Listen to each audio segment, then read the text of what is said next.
দেরিতে হলেও মায়ের বলা প্রতিটা কথাই একদিন সত্য হয়ে যায়।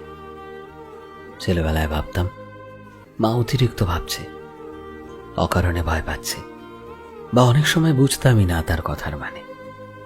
কিন্তু সময়ের সাথে বুঝেছি তার প্রতিটি কথার পেছনে লুকিয়েছিল অভিজ্ঞতা, নিঃস্বার্থ ভালোবাসা আর একরাশ স্নেহ। মা কখনো বই পড়ে শেখেনি জীবন, সে শিখেছে বাস্তবের কঠিন পাঠশালায়। তাই মায়ের বলা প্রতিটা কথায় যেন ভবিষ্যতের আয়না, যা তখন অস্পষ্ট লাগলেও একদিন ঠিক স্পষ্ট হয়ে ধরা দেয় বাস্তবতায়। তাই তো লোকে বলে মা শিক্ষিত হোক কিংবা না হোক, মায়ের থেকে পাওয়া শিক্ষা জীবনে আমাদের অনেক এগিয়ে যেতে সাহায্য করে।